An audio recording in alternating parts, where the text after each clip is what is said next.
One of the best things about doing the grocery shopping is Sean won't buy beets for me.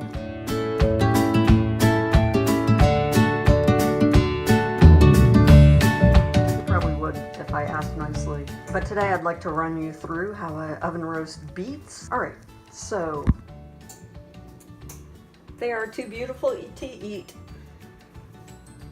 I thought about painting a still life of them, but it's rainy, the light is crappy in my studio, so these are just going straight into the oven to roast. First thing you want to do is rinse them real well.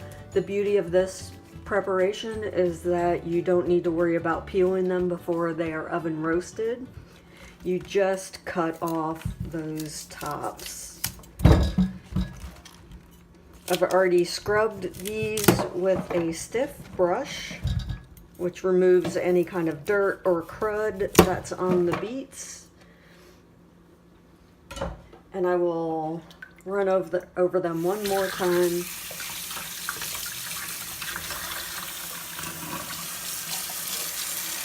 So you can see that process. We have a dedicated vegetable brush, that's what you're looking at here. I'm just making sure to get any kind of dirt off of them, although once they're roasted, the skins slip off quite easily.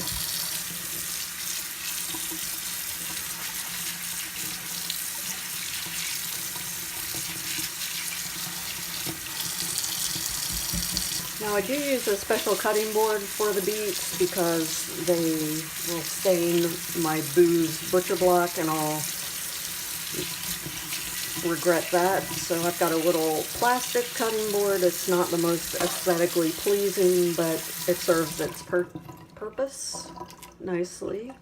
I'm just getting off any of these roots. You don't need to. This is a no-brainer method for roasting beets. All I'm going to do is stab them 2 or 3 times with a sharp paring knife.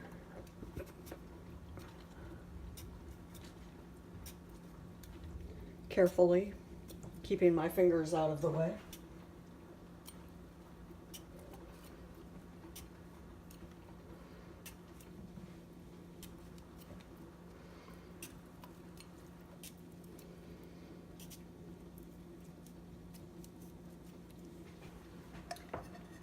And I've placed them into a roasting pan. I will drizzle them with olive oil and a little bit of balsamic vinegar and hit them with salt, fresh cracked pepper into the oven, which has been preheated to 350 degrees, and let them go for about an hour. Now, anytime you buy a bundle of beets, there's always an odd man out in terms of sizes.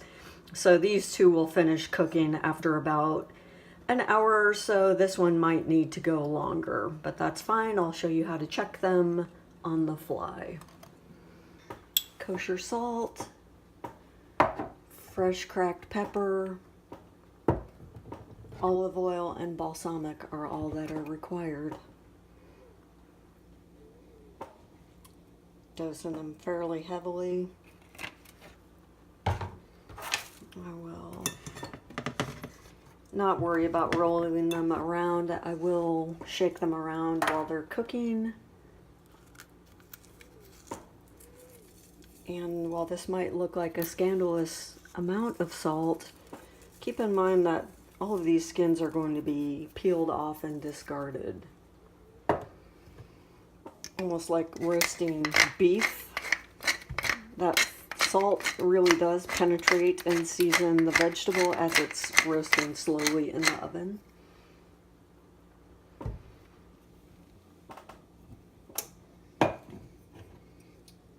And a splash of balsamic.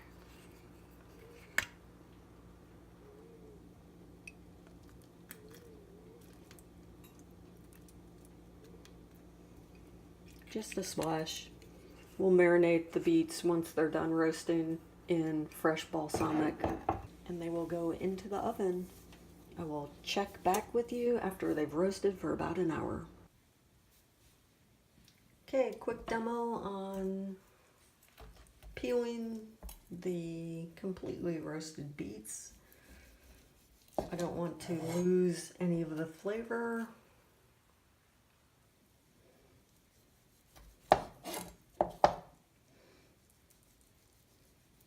So I'm just treating this like an orange that I am cutting into supremes. And then I will go back. It's a little bit warm, but the really honking big one is still in the oven. Finishing off as I cook frozen pizza.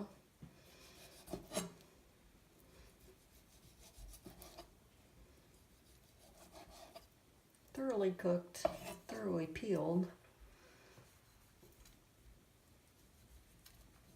Cutting off just the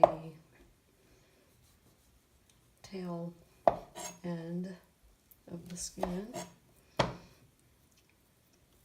without cutting too much off. A very sharp knife is critical. I will cut them into chunks.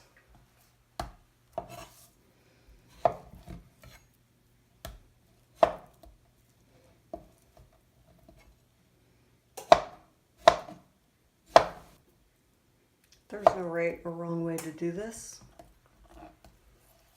I'm just essentially cutting each in half again, and then into slices.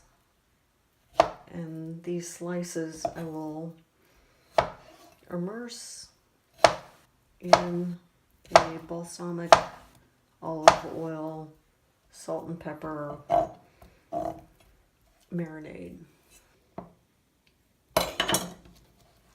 So the skins should be juiced or something. I'm going to set them aside. Going to run them through the juicer. I will place the sliced beets for their marinade. Right back with you the next morning. These are the beets and the trimmings. The trimmings have a wonderfully roasted flavor, so I add those back in. I am drizzling it with balsamic vinegar, just a grocery store brand, and olive oil.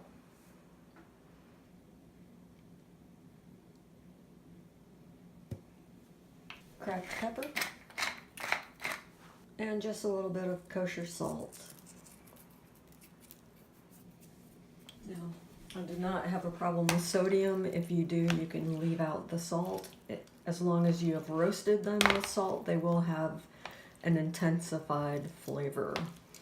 Okay, so what on earth could you do with this? Well, it makes a wonderful side dish or salad topping with either goat cheese or blue cheese. I'm going to have it on my lunch wrap. So I have a flour tortilla that I've toasted on my glass stovetop. Makes a little bit of a mess, but it brings out some wonderful char in your flatbread. I think it will be wonderful with some of this leftover barbecue pork medley. And some baby arugula. All right, just a little bit of pork. This is my kind of lunch. Nuke it for about 20 seconds. Nuke it for about 20 seconds. And roll it up. Roll it with a slight tuck. Nuke it for 20 seconds.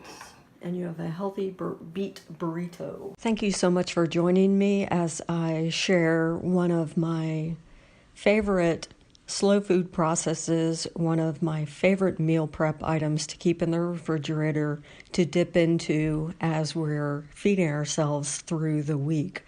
If you're interested in this kind of content, please do hit like and subscribe and hit the little bell icon so you're notified of future video uploads. In order not to annoy you with different types of content, I will be sorting My video uploads into essentially 3 different playlist categories. One for my 2019 no-buy beauty year, one for culinary arts, and one for fine arts. So I look forward to joining you again. Thanks. Ciao.